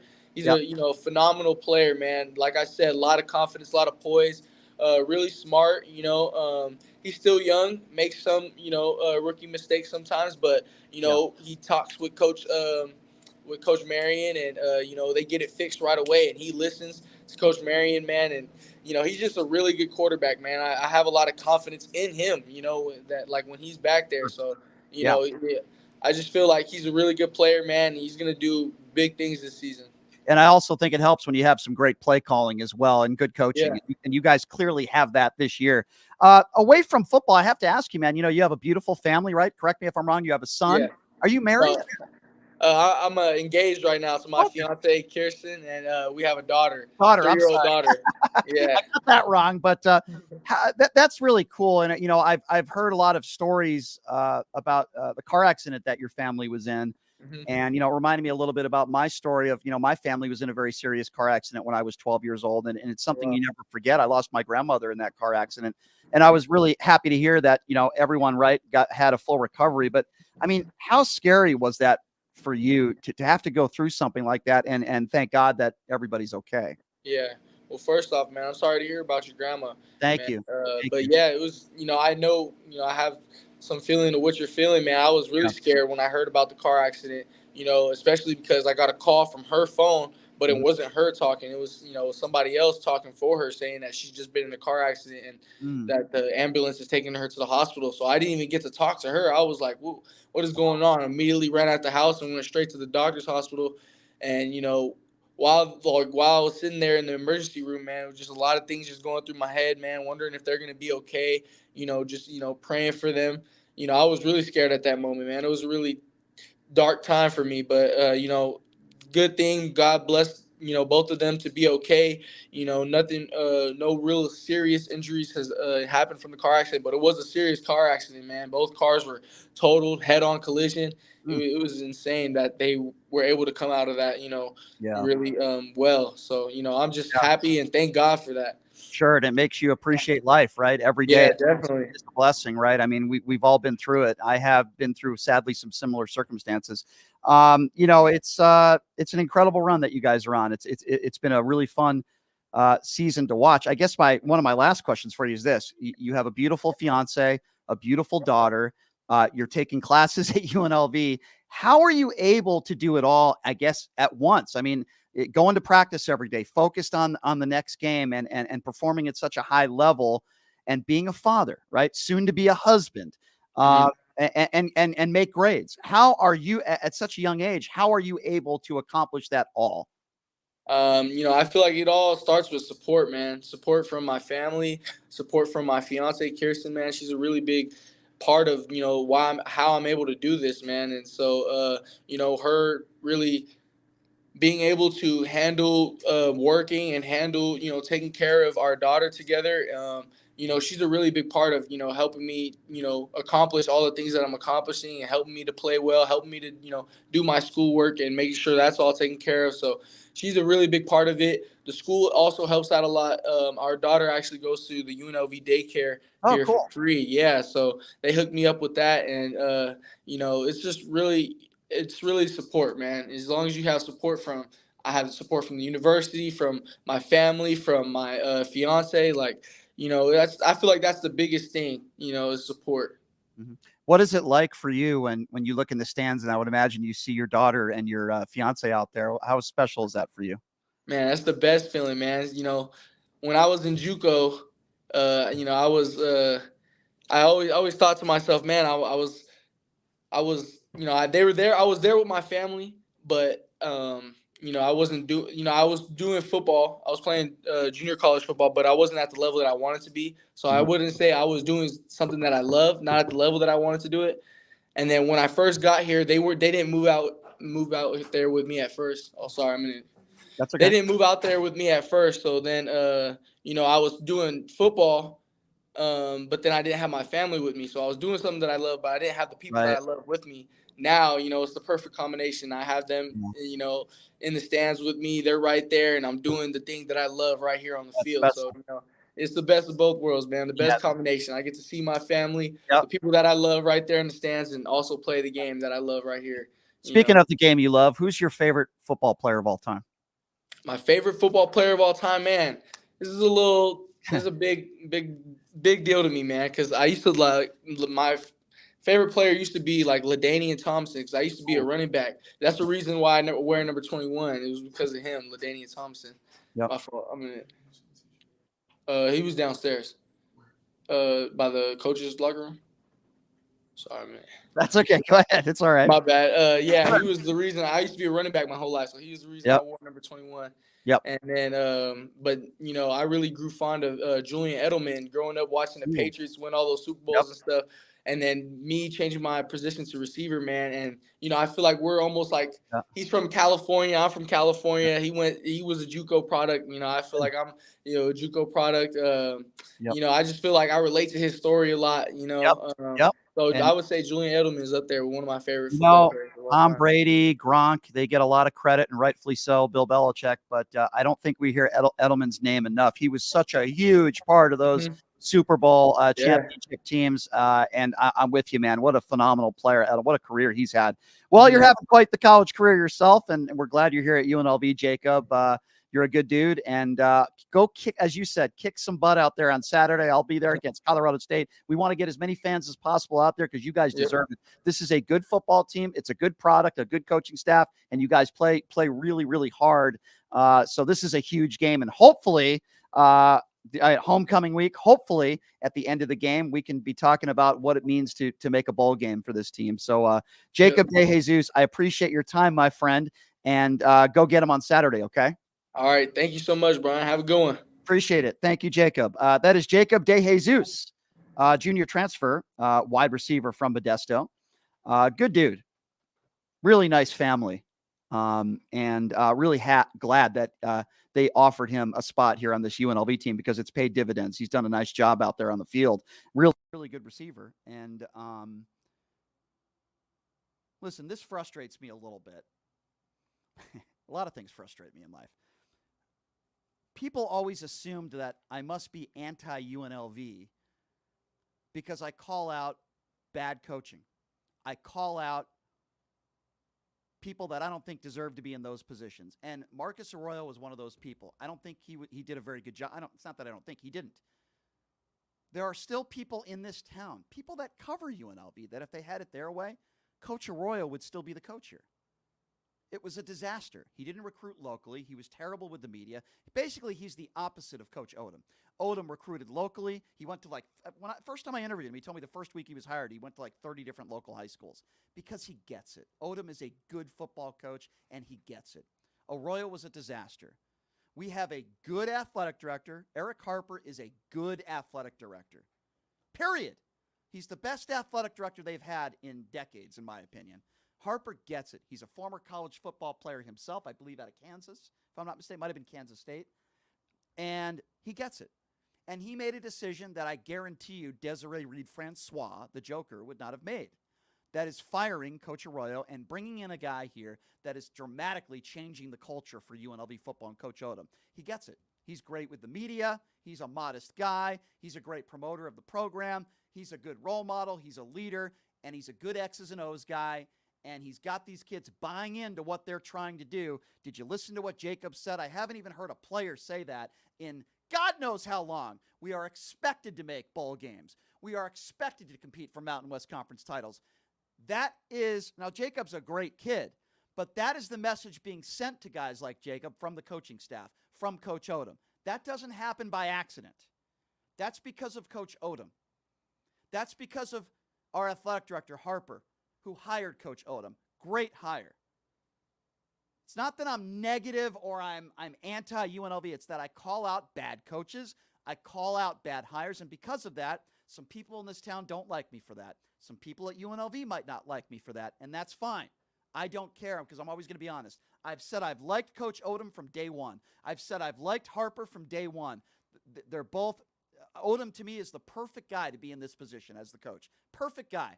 He knows what it takes to win at a high level. He came from a very good football conference as a head coach. And he wants to be here. The guy wants to be here. I'm not anti-UNLV. I'm anti-bad hires, bad coaches, bad athletic directors. Right now, UNLV has a good athletic director who makes good decisions, and we got a good head football coach.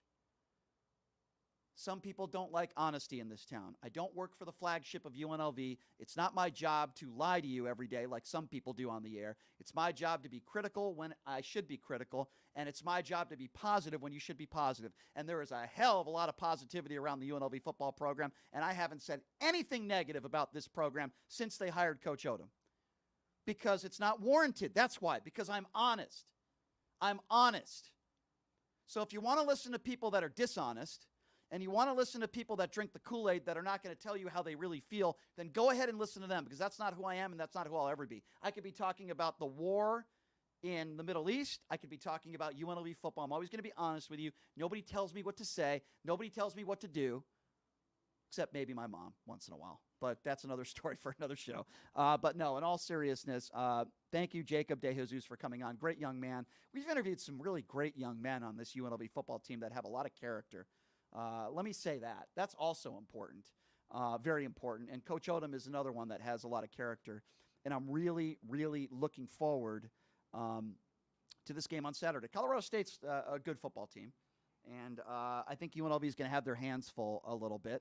And by the way, Jacob De Jesus had the longest return, I believe, 96 yards in UNLV football history. So congratulations. I should have asked him about that.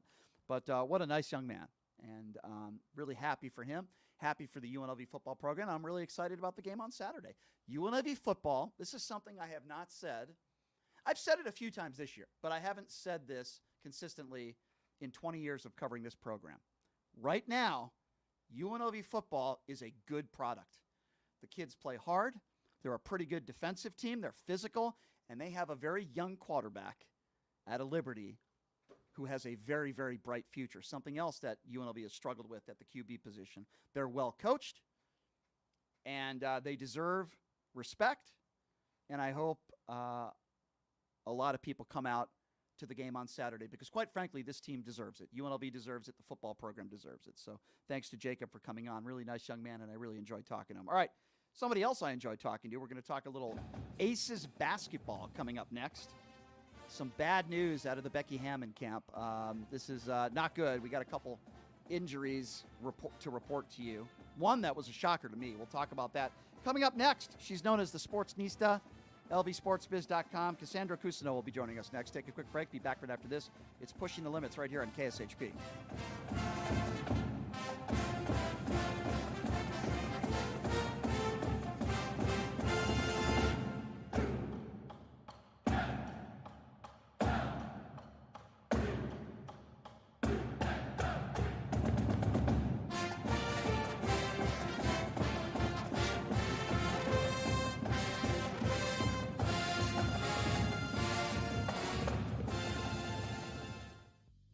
Hey everybody, are you struggling to find a pizza place that reminds you of Brooklyn? That true blue New York style pie? Well, worry no more. Stallone's Italian Eatery Pizza is a knockout. We're located at 467 East Silverado Ranch Boulevard, just off of Premier Road, half a mile east of South Point Casino, just minutes from the Las Vegas Strip. Come by and grab a slice of pie. Plus, check out our Brooklyn-inspired Italian cuisine. Our sandwiches are super. Hero, that is. Because why be a sub when you can be a hero? Stallone's Italian Eatery is here to serve you phenomenal food, Vegas. Forget about it.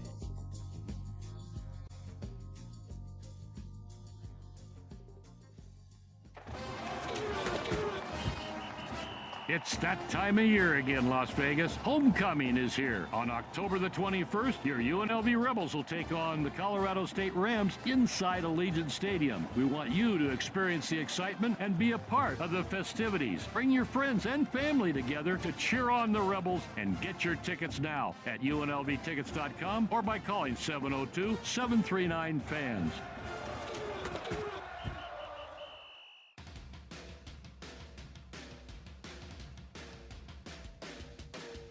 Hey everybody, it's Brian Shapiro from Pushing the Limits here. I want to tell you guys about my good friends at the Postal Annex. They have a notary signing agent on-site daily, no appointment needed, and they offer a full scale of printing services from shipping labels to documents, business cards, banners, photos, and business signage. They're your passport service headquarters.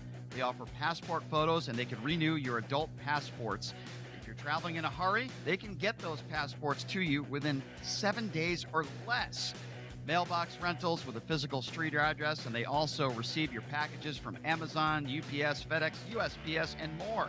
Here's the best part. If you're a Pushing the Limits listener, they have an introductory rate of only $39 for a 3-month service. You can't beat it. Give them a call, 702-873-8005. Check them out at 6130 West Flamingo Road. It's the Postal Annex. Tell them I sent you. Buying or selling a home is a huge life event that requires guidance from an expert in the industry and community. My name is Blake Wynn. You may recognize my name as my grandfather was the best governor the state of Nevada has ever had. Growing up in Las Vegas, I've come to know this community intricately. Now, I am raising a family here as well, so I understand all the issues impacting our home and quality of life. As the top realtor for the #1 real estate team at Keller Williams, you can have confidence in my experience, knowledge, and track record. When it comes to buying, selling, or investing in real estate, choose a name you can trust and someone who understands the community you call home. Call Blake Wynn today and experience the difference of a trusted expert. 702-540-3311.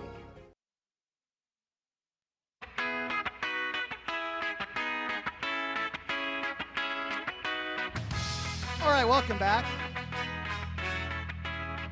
It is Pushing the Limits on a Tuesday. Thank you so much for joining us. Programming note, actor Miguel Nunez Jr. will be joining us on the show tomorrow. Juana Man himself. That's always fun. Some other special guests lined up for tomorrow's show as well. And tomorrow also happens to be Game 4 of the WNBA Finals between the Las Vegas Aces and the New York Liberty. Aces, of course, leading the series 2-1. If they lose tomorrow, the series gets back to Vegas on Friday. And, we've got some bad news if you're an Aces fan. It certainly didn't look good when Chelsea Gray went down, and then she was on crutches after the game the other night. I knew she wasn't going to be playing. There was no way she was going to be playing tomorrow. She's on a scooter.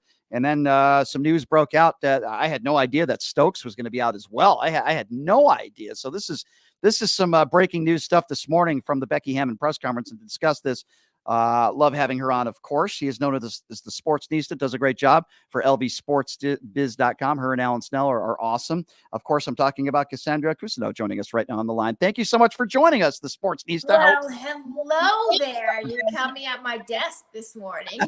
Well, that's okay. That's cool. I've been up since 4:30. Is it morning? Is it afternoon? What is it? Oh, my God, 4:30. That's like hell. I don't like to wake up before 9 a.m. or I'm very grumpy. Yeah, so, it's a witching hour. Right. So this is news that unexpected, partially unexpected, right? Chelsea Gray, I don't think anybody expected her not only to play Wednesday, but there's no way she can come back and play in this series. But what happened to Kia Stokes? Because I had no idea that she hurt herself, and I guess she was seen on crutches today. Yeah, she's on crutches, so there's no official announcement on what the extent of the injuries are. They've both been ruled out for tonight and for tomorrow night, and then are questionable should there be a game 5. So don't really know. We did see Chelsea mouth during the broadcast, my foot popped.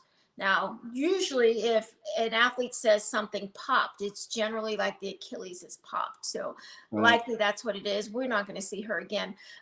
Kia, I had to go back and see if I can find any tape on her from the last game. There was no indication that she had injured herself in that game. So whether this was like something that was lingering and was exacerbated by the last game, or if it happened then, like it was a complete surprise.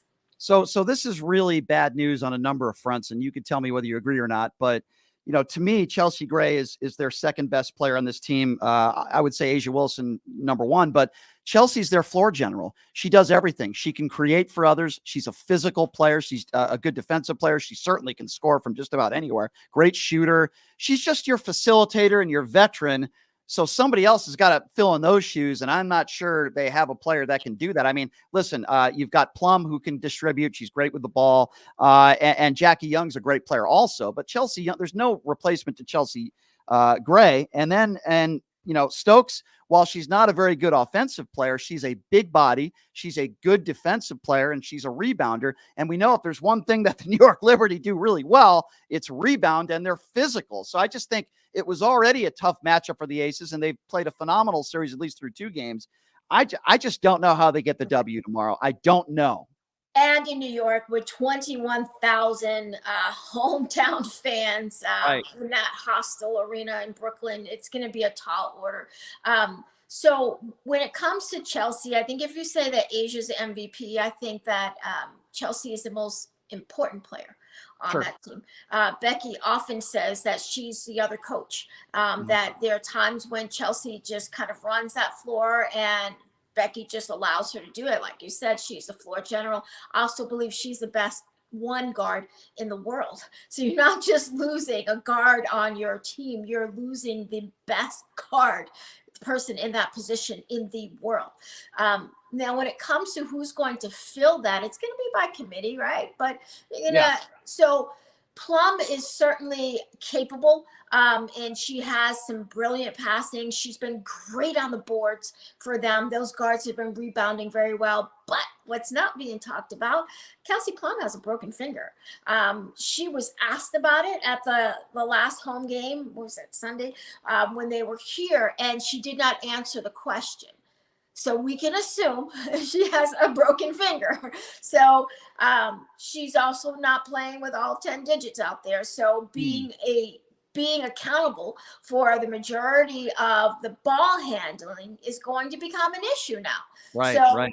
You've got Plum, and you also, so a lot of people were kind of talking about how Aces had no bench and, you know, Becky doesn't go deep. They did have a bench, if you recall, at the beginning of the season.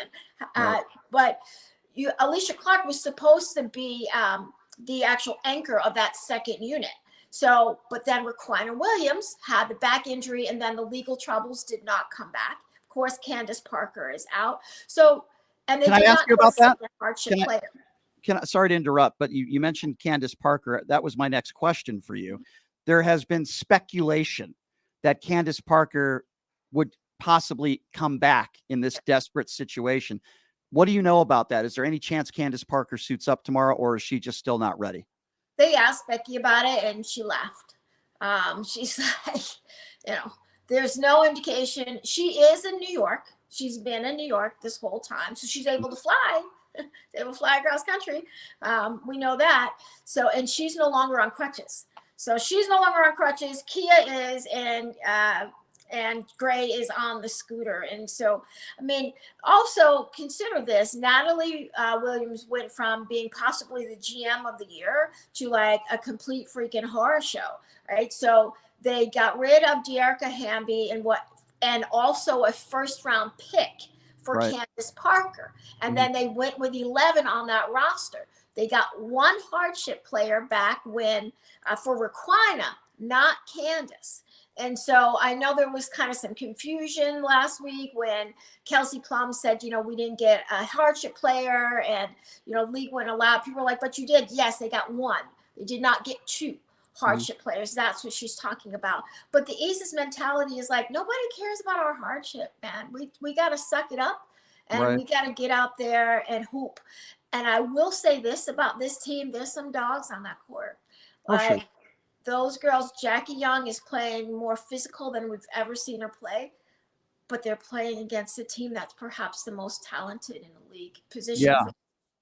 I felt like the first two games, I'm not sure the Aces could have played any better defensively. I'm not sure the Liberty could have shot the ball any worse. I'm not sure Breanna Stewart could have played offensively any worse than she did. And then I look at game 3, and to be honest with you, even with the injuries, the Aces still would have lost that game. And then maybe game 4 is a different story. And again, I hope the Aces surprise me.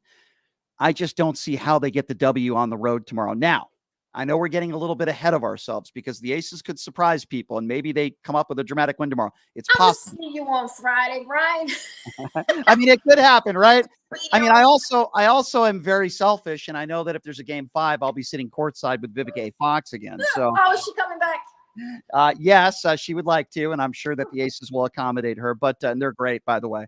But in all seriousness, if there is a game 5, the one thing that the Aces will certainly have going for them, and I'm going to assume, and it's just an assumption, assuming that Stokes and Gray do not play if there is a game 5, I still think the Aces have to be the dogs in this game. And I'm not saying they can't win at home with the fans, and I think it'll be a great atmosphere. I know it will be. But this was already a tough matchup for the Aces. Now, I'm not going to say impossible, but it's even more difficult. You've lost 2 key players, your floor general and your player that you need. I don't know how they defend in the post. I'm going to be honest with you. A'ja Wilson can't do it herself. You don't have Candace Parker out there. They don't have size under the basket. If I'm the Liberty, I'm giving the ball to Breanna Stewart every single possession, and their center is Jonquel Jones is the best 5 in the world. Right. Best natural 5. Correct. I mean, you can't guard both of them. Beasting. She has been beasting. To A'ja's credit, I mean, listen, we watch a lot of women's basketball. A'ja has really improved her footwork. It is beautiful. She has learned ways to shoot up and under Jonquel Jones, and she's not afraid to be physical. But for 40 minutes, that is a lot to be asking her to do. Who guards the 4? With Stokes not out there, who's your starter at the 4? Well, you're going to see some Kayla George in there. You're going to be some switches with Kirsten Bell, and then Elena Coates is going to be in there. Look at this on paper. At the beginning of the season, you had Candace Parker, Raquina Williams, Chelsea Gray, and Kia Stokes. They were all on the roster. They are not available for game 4. 2 of them, 3 of them, definitely not for game 5. Sure. And listen, all due respect to Kayla George, she's a very nice lady. She can shoot the 3. She's got some range. She's not a very good defensive player. And we're talking about the WNBA finals against some of the best players in the world, as you just mentioned. Watch the foul trouble. Watch fouls for the Aces, especially with Clark. Can you imagine if A'ja Wilson gets in foul trouble? Can you imagine? I mean, in Clark. You know what you do? You start a fight. You just go clock somebody and get thrown out. Just start a fight. Yeah, I mean, Asia's not that kind of player, but somebody, Becky, start a fight. Well, listen, I think the only way the Aces win tomorrow is Jackie Young and Kelsey Plum need to play perfect games. They need at least they need 50 points out of both of them, which I think is possible but unlikely. A'ja Wilson's going to have a tough game because they're going to be very physical with her underneath the basket, but she also needs to have a good game. And that's just to compete. And I know some people are going to disagree on this. They all need to have their best game of the series. And we know how good they were in game 1 and 2. They need to be even better in game 4. I tend to think that it's going to be coming back for a game 5. And I know there's going to be a lot of Aces fans that are going to be very angry at me because I make predictions. And I hope I'm wrong because clearly we both want the Aces to win. They're wonderful people. It's a great organization. It's wonderful people. I'm going to be honest with you. I think the Aces are in a lot of trouble right now. They're in a whole heap of doo-doo. They are right now, which I'm surprised. The odds still have them at +360. Makes no sense. I was just no sense. Is that line going to move later? I don't know a whole lot about betting. I would just assume by 5 o'clock tonight, there should be some changes. in that line. It makes absolutely no sense. I think it should be the other way around. For at a minimum, I think the Liberty should be the favorites right now. Maybe not a heavy favorite, but they should be the favorite to win the next 2 games. But with Chelsea Gray, and it appears if she's on a scooter, there's no way she's going to be playing game 5, right? I mean, there's no way. She ain't coming back. Yeah. Yeah. I mean, and then as far as Stokes goes, even if she does come back, she's not going to be anywhere near 100%. I think the Liberty have to be the favorite right now, not just to win tomorrow, but to win the series. But there's one thing that's going for them, as I mentioned, and it's the fact that if there is a game 5, which I believe there will be, it's back in Vegas. That's a big deal. So I think that'll be a dogfight if it does, but I'd be shocked if the Aces win tomorrow. I mean, I don't know if you disagree. I'd be shocked.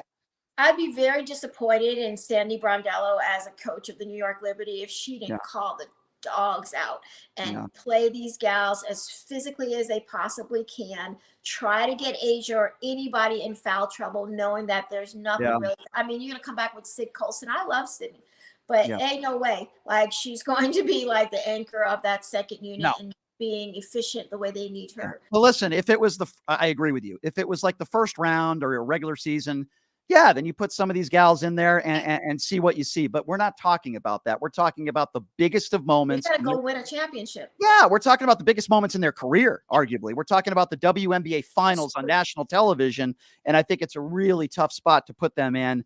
And I expect Breanna Stewart to come out tomorrow and play really well. She hasn't had the best of series, but I just think it's coming back Friday night for game 5. Yeah. Yeah, I'm ready for. I'm already ready for the game. Yeah. Well, I told Vivica, I said, hang on, let's wait and see what happens tomorrow night before you book your flight. But I said, What's crazy is the Aces were up 2-0 in dominant fashion. Oh, sure. With 5 minutes to go in game 3, like, it all just changed, and that's why it's so hard to repeat as champions. Like, sometimes the odds are with you and sometimes you ain't so lucky. Well, I'm going to tell you right now, if somehow the Aces do win the championship, whether they win tomorrow or game 5, without Chelsea Gray and Stokes out there, to me, it's the best. And she's had quite some great coaching accomplishments, but to me, it's the best coaching accomplishment in her career. Obviously, you put the NBA Summer League up there and winning a championship last year. If she can find a way to steal one of these next 2 games, to me, it's the best coaching accomplishment in her career. Excellent point, Brian. That is the X factor. Becky Hammond and what her staff can do. She's now the second highest paid coach in WNBA. We should talk about that sometime too. Yeah, well, you know what? She's going to earn it if she over the course of the next week or the next several days. Sports Nista, it is always great to get your perspective, and I'm going to assume that we're going to see you out there Friday night. But hey, stranger things have happened. I hope not. Well, I'm selfish. I want to watch another game of Vivica Fox. So, I'm selfish like that. What are you going to do? She's a lot of fun. She is. Vivica's awesome. All right. Well, thanks for coming on again, as always. And we will talk to you soon. Sports Nista, you do a great job over there with Alan Snell at lvsportsbiz.com. Love your articles, and we will see you soon. Thank you so much. Thanks, Jeff. Bye. Bye-bye. All right, Cassandra Cousineau, always a pleasure having her on. She knows her stuff, man. She's great. And yes, I'll say it again. I said it. Now listen, I get it. We have some biased people in this town, and that's okay. You could actually argue that I'm a little biased in that I want the Aces to win. Of course I do. I want the Raiders to win. I want the Aces to win. I want UNLV to win. But I'm always going to be honest with you. I don't think the Aces win this series. I think they lose the next 2 games. If they don't, I hope I'm wrong because I want the Aces to win. I picked Liberty to win this series. And after the first 2 games, I was saying to my friend, boy, was I wrong. I thought the Liberty were going to win game 2. I thought they were going to split. And to the Aces' credit, they were phenomenal. And I got to see it firsthand sitting on the court, right? But as great of a coach as Becky Hammond, and she's a really good head. I'm not breaking any news there. Becky Hammond's a great coach. And I love some of these players. You take away Chelsea Gray out of the equation, this team's in a lot of trouble. Chelsea Gray is their floor general. It always seems like when they need a basket or they need a big stop, she's always in the play. She's always making a big shot. She's always stealing the basketball, or, she's always in a play to help her team win. And she's a veteran, and she's been there before, and she's an all-star, and she's a phenomenal all-around basketball player. one of the best female basketball players in the world right now, Chelsea Gray. Great player. She ain't coming back. She's on a scooter. She ain't coming back. I have no idea what Stokes. See, normally if Stokes was out of the lineup, it wouldn't be as big of a concern for me.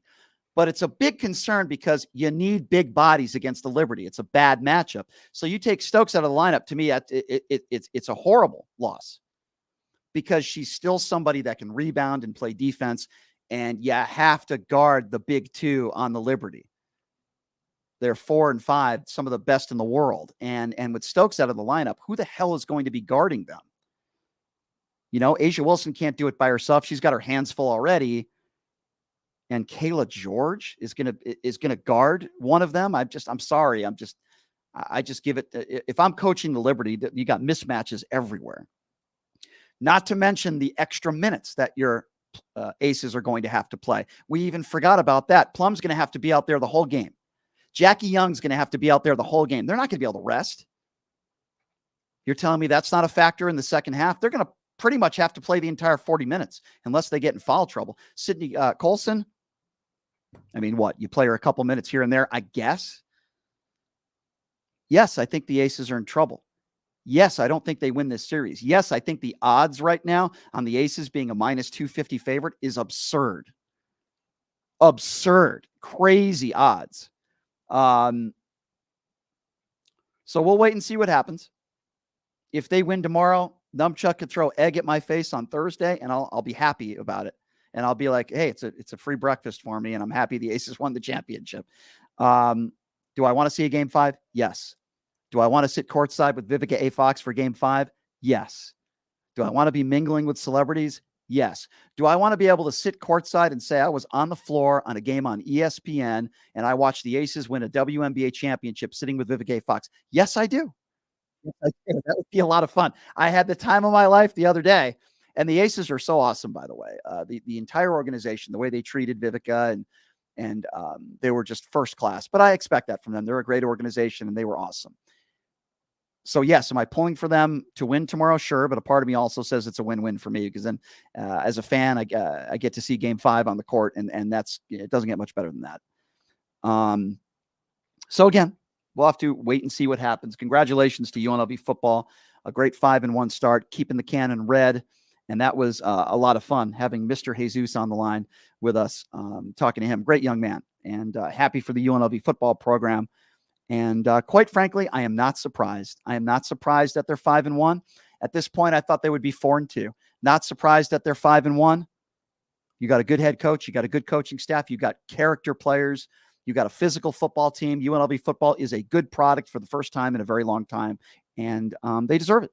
As far as UNLV basketball, that's still up in the air. We'll have to wait and see what happens. I like Kevin Kruger a lot. He just joined us on the show last week. I'm pulling for Kevin. He's a great dude. There's just LaRock is a phenomenal coach. What she's done with the women's program, it's second to none. But I'm a little worried about Kevin this year. I'll be honest. I'm a little worried. He's got the players. You got to get it done, Kev, and he knows that. You got to get it done. You got to win a lot of games this year. You got to find your way to the Mountain West Conference tournament finals. You got to find a way to get to the NCAA tournament. You got to find a way. I hope he does, man. I'm pulling for him. As far as the Raiders organization goes, I don't care if they're 4-3. They're not a good football team. They're not good under Josh McDaniels. Just because you beat the Patriots and you'll probably beat the Bears and you beat the Packers, which has just a horrific offense. The Raiders are not a good football team, and Josh McDaniels is not a good head football coach. Sorry. But Sorry. They're going to beat the Bears without Justin By the Fields. way, that's not a guarantee that they beat the Bears. It's not a guarantee. But the Bears won't have Justin Fields. They're going to lose. Which is a big loss for them. But I'm not counting on the Raiders to win any games on the road. I'm sorry, I'm not. They barely beat the Broncos. We know how bad the Broncos are. They're without Garoppolo. So I'm not giving the Raiders a W. I'm not going to say yes. That's a W. If they win, I'll say this would be a pretty awful loss. I enjoy seeing Bill Belichick in pain. I saw some pictures of him 2 weeks ago after their loss when they got belted, scoreless. He was at McDonald's ordering a burger and fries. I thought that was funny. And you end the show with your best Belichick. Talking about this week. We're focused on this week. We didn't get enough plays done. We didn't know Steve. We didn't do enough to win. Next question. That's really every press conference he's done this year for the most part. We didn't do enough to win. We didn't deflate the footballs enough. We didn't cheat enough. Bill Belichick's a jerk. I'm sorry. Probably go down as the best NFL coach of all time, but he's a jerk. As far as character goes, I would take Josh McDaniels over Bill Belichick. As far as like maybe more personable and a nicer person, I would take Josh McDaniels. Football coach, I think we could probably answer that for ourselves. But hey, the Vegas Golden Knights tonight. I'm going to find out what Chris Lynn is betting, and I'm going to bet the opposite. But really, really good hockey team in town. Probably one of the best teams in the league in the Dallas Stars. If you want my pick on the game, I think Dallas wins tonight, but I could be wrong.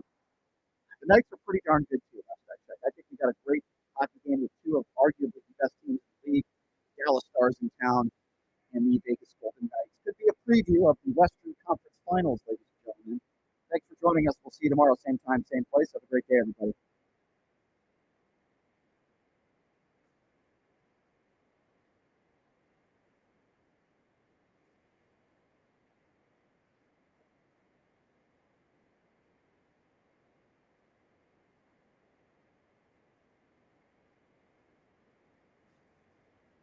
Hey, everybody, are you struggling to find a pizza place that reminds you of Brooklyn?